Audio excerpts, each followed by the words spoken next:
I've pushed off this video for too long, so let's...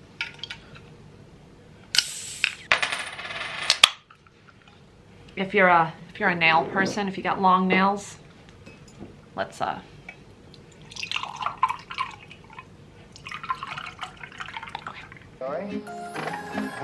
bring me in the dance hall racket. Hey guys, welcome back to my channel. My name is Megan, and today we are diving in to my favorite reads of 2023. Yes, I know, we're halfway through January. I've been pushing this video off. My mental health was not quite where it needed to be, but I promised I'd get this to you, so here we are. If this is your first time viewing, welcome to my chaos realm. That is my internet coven. I'm a New England-based podcaster. I share my love of reading, crafting, knitting, and my everyday life with you here on my channel. And it's always spooky season here on this channel, so it will come as no surprise to you to almost all of my reads, all of my favorite picks being in the horror genre. So before we get into it, I want to say that, you know, these books are in no particular order. I could not come up with an order of which I wanted to rate them. Also, there being 8 top books. These were the ones that I gave 5 stars this year. There is 8 of them. It doesn't get like a tiered section. Like we can't, how do you rate 8 books out of, like, it just doesn't work. And I didn't want to force myself to like pick 2 more. That's just ridiculous. I wouldn't do that. But some of these reviews also may include spoilers because, you know, once I start talking about something, there's no stopping. There's no derailing this conversation. So if that's something you want to like avoid, maybe this isn't quite the right video. So go and check out any of my other videos, and, you know, some of those contain spoilers too, if I'm talking about books, let's be real. But, you know, if you like any of my reviews, any of these books that I'm about to talk about, or just like spooky books in general, feel free to join the Ghouls Who Read Discord group, which is my public book club. And each month you guys get to pick out of 3 books which one we're gonna read, and then we have like live interactions and And then once we're done with it, we either get together virtually in the chat, sometimes a Zoom. It just depends on everybody's schedule, how we talk about it. And again, if you want to join that, I will make sure to link it down there for you guys to click on and check it out. Right now, we are currently reading Night's Edge. I'm literally 5 pages in, right? And this is our pick for January. If you're interested, or if you want to read this or talk about it, or just like join in and see what other books we've read over the past 3 years. I can't believe my baby is turning 3. Like, my book club is 3 years old already. Those are all there. You can see all of the archived chats in each book that we picked. So that's also fun. All right, so we're gonna start off with The Broken Places. And you guys know, if I start something off like that, you know it's going to be good. The Dark Places is a horror story with supernatural elements. Author Blaine Degel takes us deep into the woods for a weekend cabin trip, except someone forgot to check the forecast before driving out. There's a storm moving in, and it brings not only snow and wind, but an entire eerie atmosphere that sends the protagonist Ryan, guys, I can't pronounce names. It sends our protagonist, our main man, into a family history tailspin, because we're stuck up there. We're stuck up there, guys. What's in these woods besides the 3 friends? What's up there? Do you guys want to know?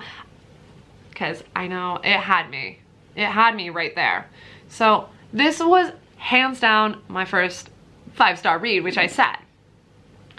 How do I describe this? Okay, we look at this cover immediately. You guys know, this is for me, right? We're judging a book by its cover. This was hands down. I'm just trying to get everybody to read this one. So if you haven't read it, please read it.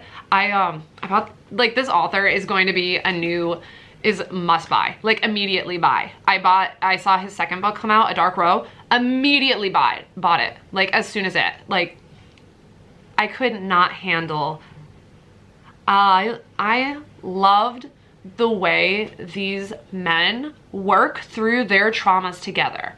It's a male author writing about men who were struggling. That alone sends you guys gotta read it for that, because this is not horror story macho man. You know, we got our archetypes in our survival situations. This is not it.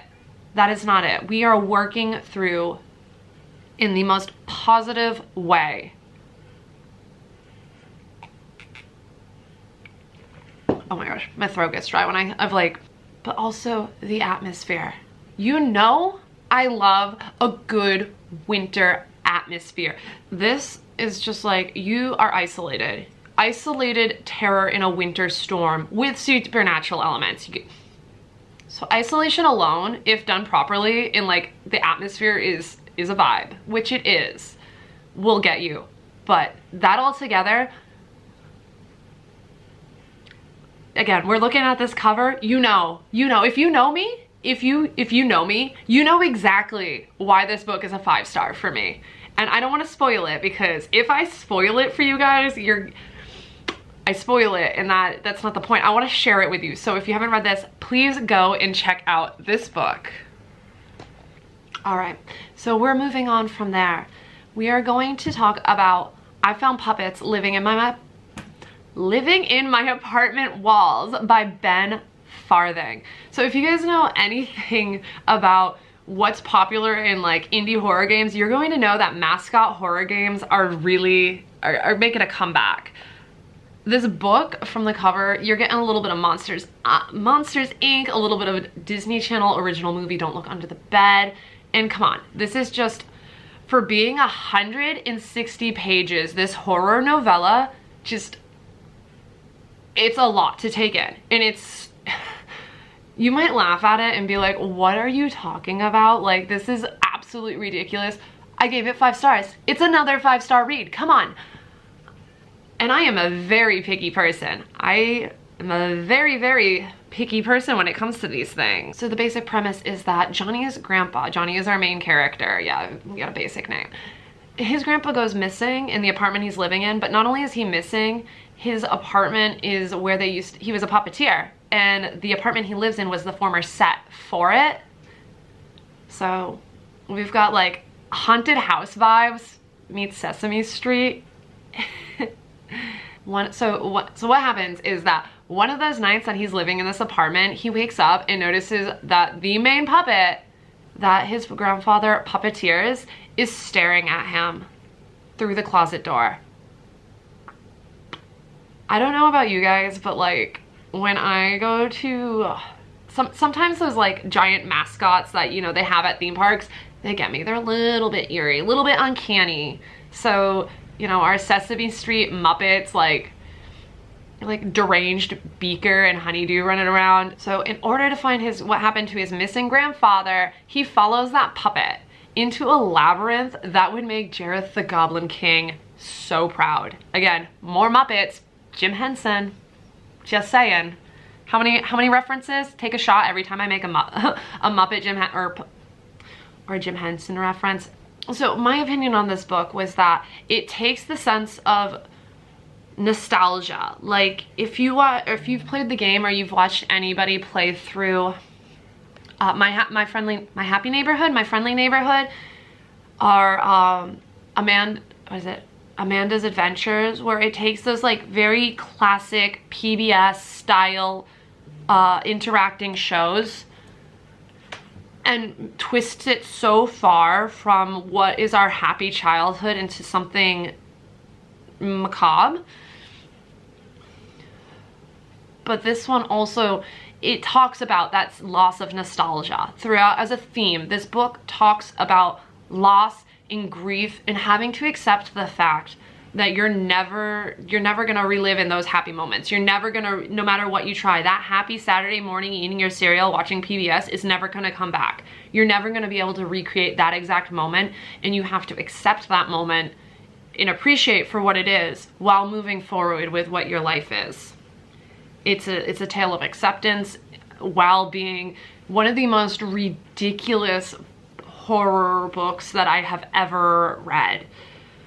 But it was really a really good book to have the reflection of grief like engraved under those silly puppets. I mean, I guess that's kind of just like what Mr. Roger and Sesame Street was all about, was embracing your actual emotions. So it was it's kind of the perfect pairing, if I do say so.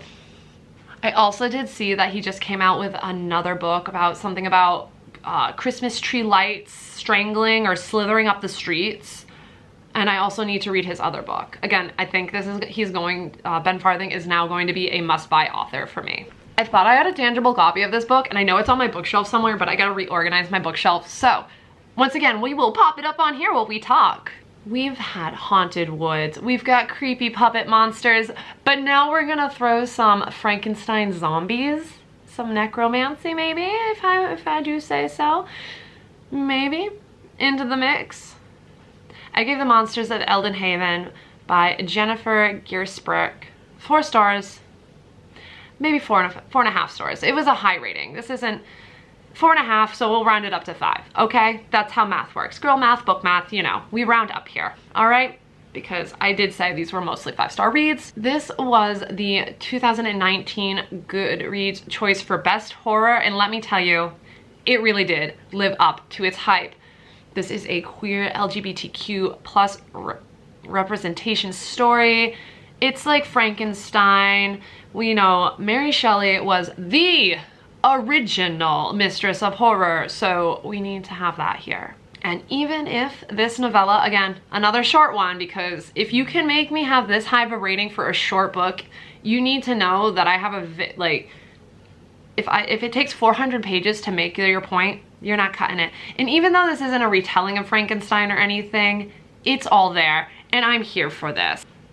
How do I describe this one? This was a journey. This was such a little fun, like slightly romance to it. Like, it's giving me the level of gay we wanted from Interview with a Vampire with Brad Pitt and Tom Cruise. And because I love that meme that's like, it's not gay enough, but like, if you know, like, context-wise, it's out there. And Lev's gonna come for me when he hears this because that is his favorite series. He's read all of those books, so babe, don't come for me. But this is the level we wanted. This is what we wanted from it. And I think that's really all I have to say, other than I read it so long ago at this point that I wish I had the tangible copy so I could flip through it and like read a section. Get off my blanket. If you want to read something that's diverse this year, or at any point, this one would be up there for me, for you guys, because I loved it, and I think you will too. But don't think that it's not spicy, because there's people out there that aren't saying, you know, it's there. You all know. You should all know. And if you don't know, welcome. You should know. This is the #1 thing. My name's Megan, and you're gonna know this fact. I am a vampire girly. I am so much a vampire girly that if you didn't know, that Instagram flagged me for the reel I created with vampire teeth and jelly jam smeared across my face as I was using it as a, you know, a dark vampiric, you know, vibe. But, you know, that's our thing. That is our thing here. But if you haven't seen it, go check it out over there, because I'm not gonna put it up here because I don't want to get flagged over here either, because, you know, eating something I'm not supposed to, or for gore, because I don't need that here. If you're also a vampire person, get ready for this one, which is Down in the Hollows by Timothy Hobbs. It's a mystery thriller with plenty of horror motif. The basis of Down in the Hollow is about a former Texas Ranger, and if you're tuning in from somewhere that's not the US, it's kind of like a branch of law enforcement. All right, he retires and moves to the small town and proceeds to unretire, because, you know, we gotta do that sometime. This was one of our Ghouls Who Read book club choices from June of 2023, and so the members agree. It was a little slow at first, and that's because of the small, you know, it took a little while. It's a small town, so you gotta get the set, you gotta get it going, you gotta get the ball rolling, and then it isn't. And once it picks up, let me tell you that Deer Hollows resident, he's got some crazy stuff going on in his cabin. Again, if you know me, there's a little bit of a mention. We have a joke in the book club, take a shot every time something is mentioned, or I can find a book that has this theme to it. Our parties get a little crazy, because this one hits that on the head again, but also it's vampires, it's dark magic, if you guys ever play Red Dead Redemption, you know the expansion for the OG, like Red Dead Redemption Nightmares, where it's like a kooky kind of western, things go weird. That's what this is. And I liked this one because Lev, if you don't know Lev is my partner. He always asks me for like weird, like, do we have cowboy vampires? Look no further, babe. I've got that. I got you. So check this one out because it was good. And on that note, we're gonna keep rolling right now to another vampire book. Nobody's surprised here.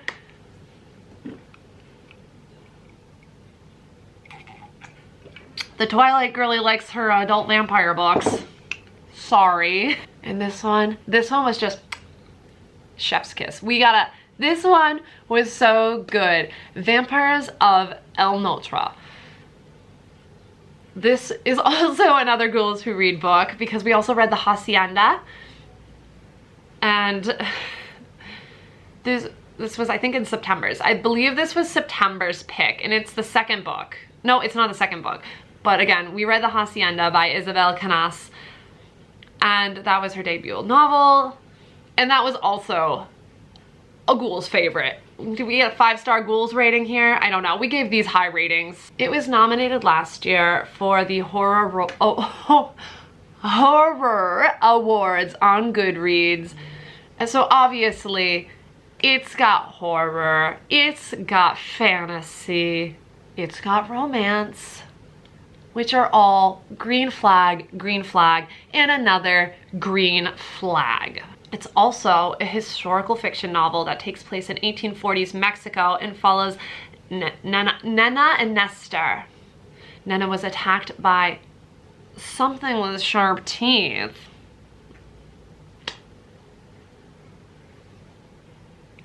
And Nestor was convinced after watching this happen that she's dead, but she isn't.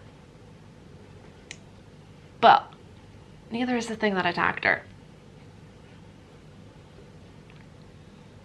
All right, so how do I describe this one? How do I go into this one for you guys? It's about that vibe. We are all about the vibes, right? The setting, it is a little bit, what I refer to in Isabel's writing is that it is a true modern Gothic when it comes to the writing and the style of it. It is not necessarily your jump scares. It is not splatterpunk. You're not gonna get gore for the sake of gore in this. This is a story. It is romantic. It is just, you're feeling it. You're feeling for these characters, for their story, for what they're going through, for their development. If you read The Hacienda and you wanted a little bit more romance, this one, Vampires of El Notre, this one is for you because this has the romance that I kind of wanted at the end of The Hacienda. I had to move. I have to stand. My legs get sore after sitting for a little bit too long. So deal with, where's my drink?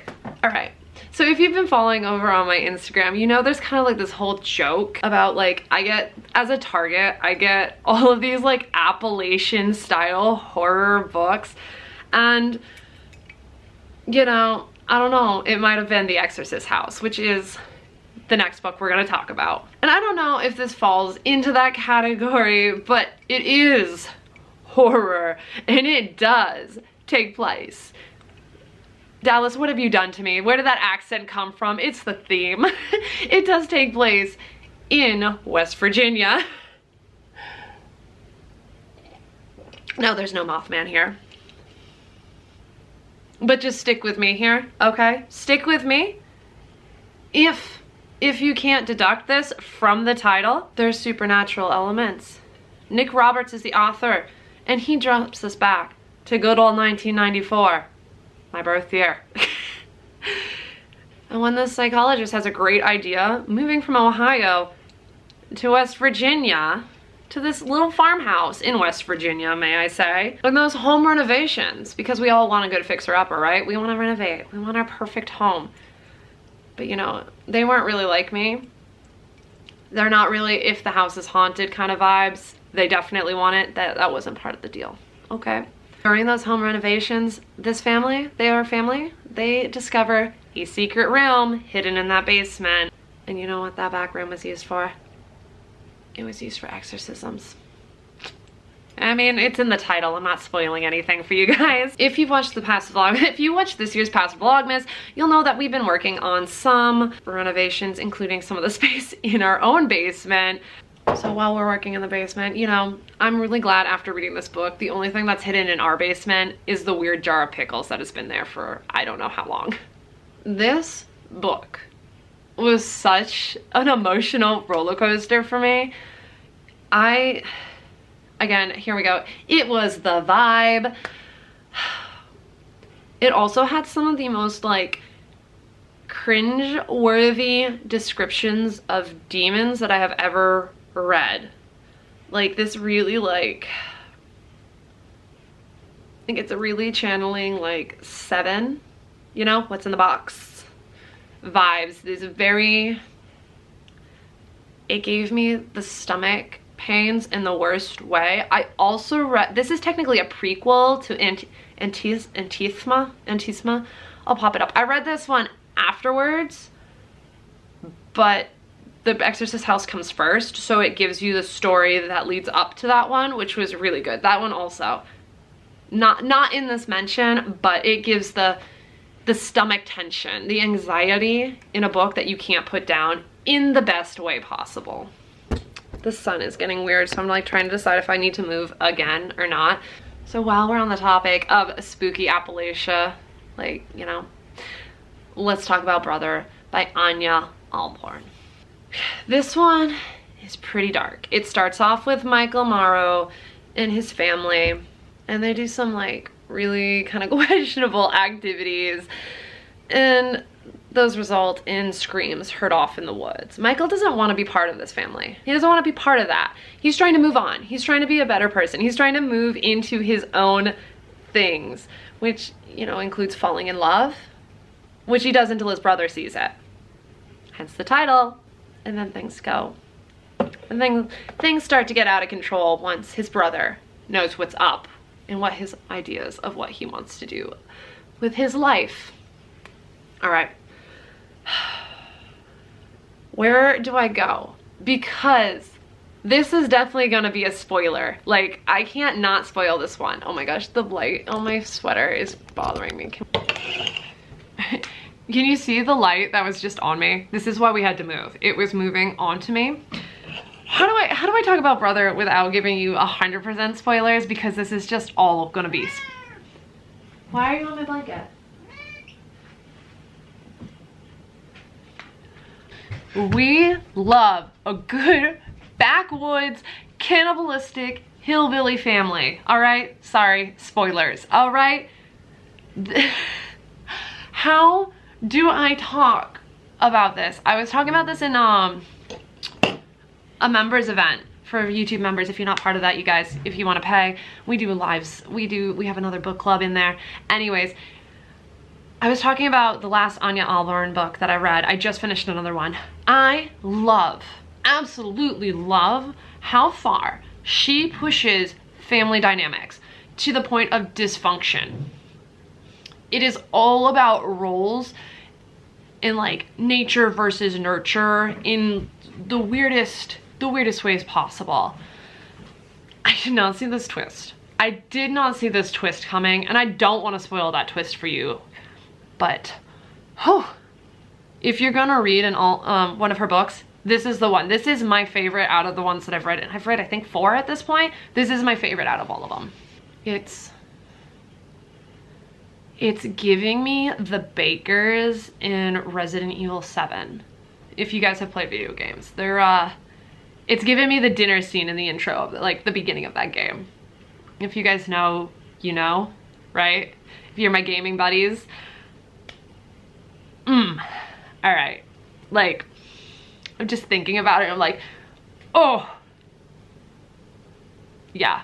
That's how you know it's good. When you get like a physical reaction to it, you know it's a good one. We're moving on to the last book that was in my top reads. And this one might come as a surprise to you guys. This one is not horror.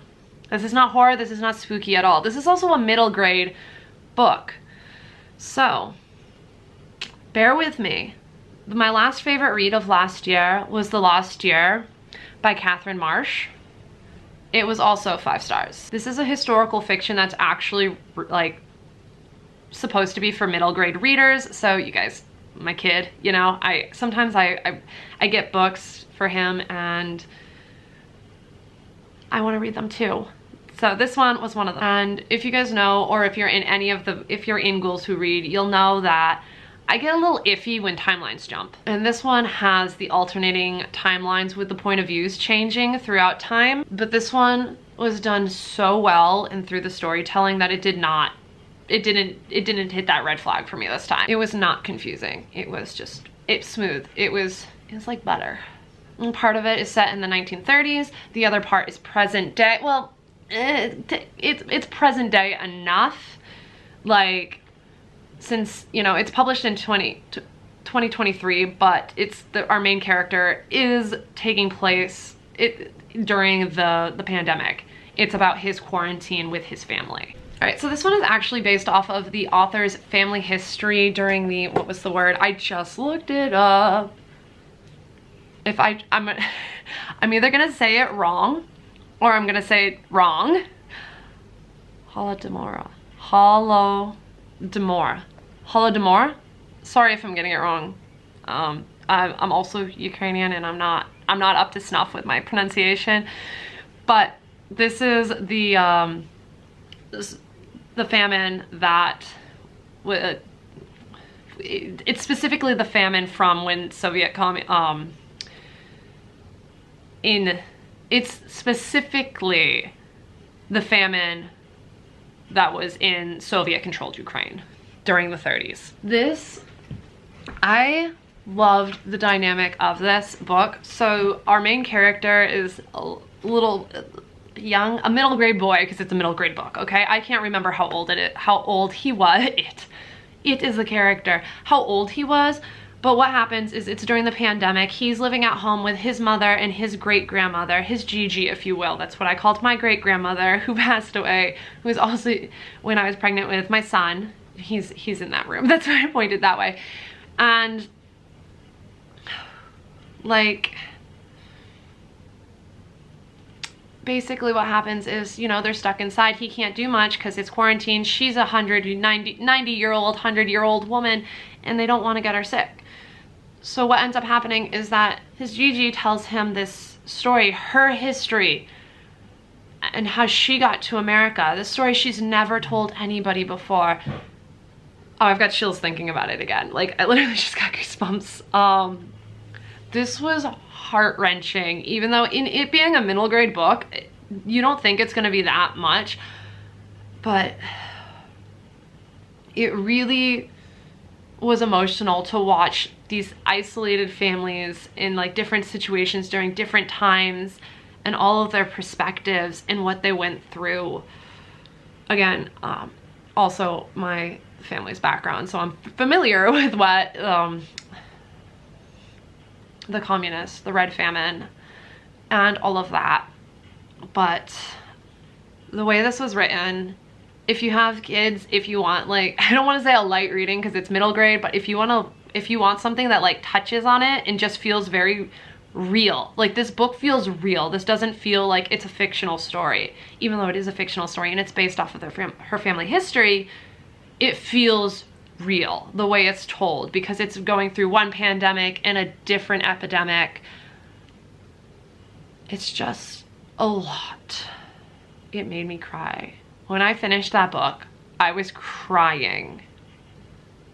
But again, that's how you know it's a good book, is when you have like an actual physical reaction to what you're reading. Or I'm just a crybaby. Hashtag Pisces things. And on that note, we are gonna end it here. So thank you guys for watching. I hope you enjoyed hearing about my favorite books that I read last year in 2023. And if you read any of these books, have read any of these books, or want to read any of these, drop a comment down below. Let me know what you think. I wanna know your opinion. Have you read any of these? Are these on your TBR? What's going on? I wanna know your thoughts because that's what I wanna do. I wanna grow our spooky little chaos coven here and make a community.